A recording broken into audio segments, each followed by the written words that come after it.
Hello बच्चों, let's see this question.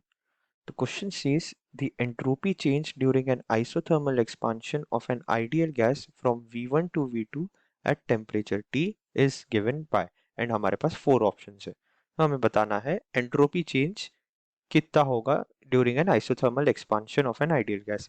The question is from the chapter thermodynamics. आइए solution start करते हैं हमारे key concept से. एंड हमारा की कॉन्सेप्ट रहेगा हमारा एंट्रोपी का चेंज. एंट्रोपी चेंज को हम डेल एस से रिप्रेजेंट करते हैं और हमें डेल एस का फॉर्मूला बताना है. डेल एस का फॉर्मूला होगा Q reversible divided by T. इधर क्यू रिवर्सिबल का मतलब जो भी हीट डन है सिस्टम में, जो हीट डन या एब्जॉर्ब हो रही है, एंड टी इज टेम्परेचर, जो सिस्टम का टेम्परेचर है.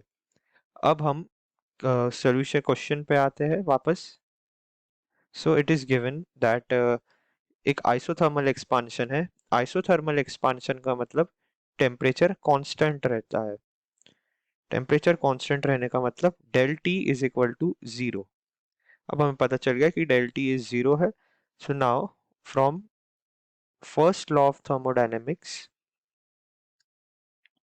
From first law of thermodynamics we can say that thermodynamics, first law of thermodynamics क्या होता है? Del U is equal to Q plus W. यहाँ पे डेल यू का मतलब होता है इंटरनल एनर्जी होता है डेल यू, क्यू होता है हीट, एंड डब्ल्यू होता है वर्क डन सिस्टम में. नाउ हमारे पास डेल टी कांस्टेंट है, इसका मतलब डेल यू भी जीरो होगा. अगर डेल यू जीरो हो रहा है, कि डेल यू अगर जीरो हो रहा है, सो देयरफॉर हम फर्स्ट लॉ ऑफ थर्मोडायनेमिक्स से कह सकते हैं कि वर्क डन का माइनस, तो क्योंकि यहाँ से ट्रांसपोज करेंगे so Q is equal to minus W. और ये एक रिवर्सिबल रिएक्शन है. So Q R E V यानी reversible is equal to minus of work done of reversible. अब आइसोथर्मल एक्सपांशन में वर्क डन होता था -2.303 RT log base 10 V2 by V1, और यहाँ n भी है. So -2.303 nRT log base 10 V2 by V1.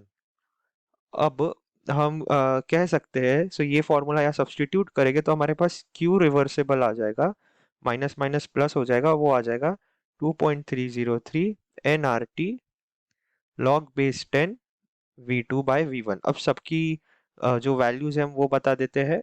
n है नंबर ऑफ मोल्स, और इस क्वेश्चन में आइडियल गैस भी गिवन है. सो अज्यूम कर लेते हैं कि n इज इक्वल टू 1 है, और r होता है यूनिवर्सल गैस कांस्टेंट, t होता है टेम्परेचर उस गैस का. log base 10 V2 by V1 यानी V final by V initial. यहाँ पे V फाइनल V2 है और V इनिशियल V1 है.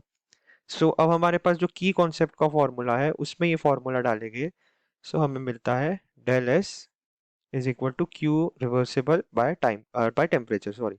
क्यू रिवर्सिबल हमारे पास आ चुका है 2.303 nRT log base 10 V2 by V1 and divided by T, जैसा फॉर्मूला में गिवन है. टी टी कैंसिल हो जाएंगे और हमारे पास आ जाएगा 2.303 RT. n की वैल्यू 1 है, R T कैंसिल हो चुका है, log base 10 V2 by V1.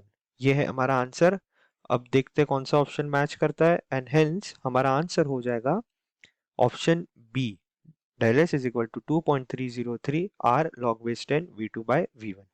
I hope you understood this well. All the best.